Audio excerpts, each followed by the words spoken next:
not as near as intense. We're not doing chapter 4 tonight, so I think you're going to find it's not such a big deal. Okay, so again, let's this is, now that we know this principle, let's go back and look at the second half.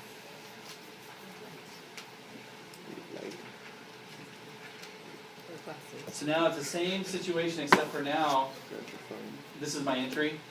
Now this is it's the same company, but a whole new set of situations, right? So what if you did 15,000 shares instead of, we did, what was it, 30 before? Or 25 before? Okay. So if we did 15,000 shares, so it's 15, market value stayed the same. So there's my debit for the investment.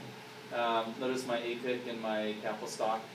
You know, we don't know how to do that now.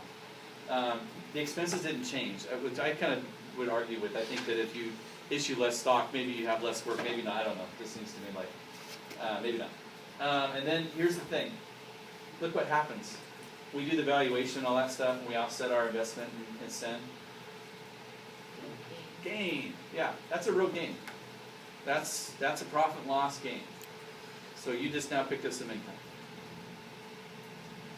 Sorry. So if you do goodwill, it goes on your books as an asset. Yeah, if you it's get gain, it's not an asset or liability. It's source profit. Profit. Yeah, and where does that eventually go to at the end of your retained earnings? Yeah. Now, balance sheet, the goodwill is considered an other asset. So, you know, we do it in order of liquidity. So our assets would be current, like investments. You get inventories, prepaid are all current, and then you go to like investments, like longer investments, and then you usually have your intangibles, which goodwill is part of it. Another intangible would be your copyrights, patents, things like that.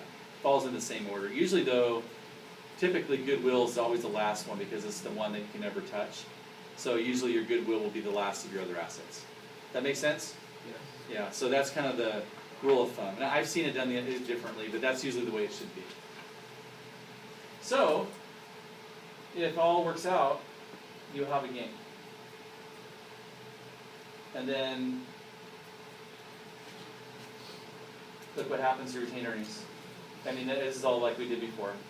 But look what happens to retained earnings. You got to subtract now your costs like you did before, but now you're going to add 240.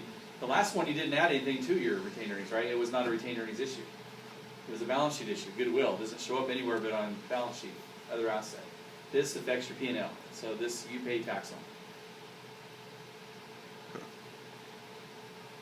So after all this now, does this seem complicated to you guys?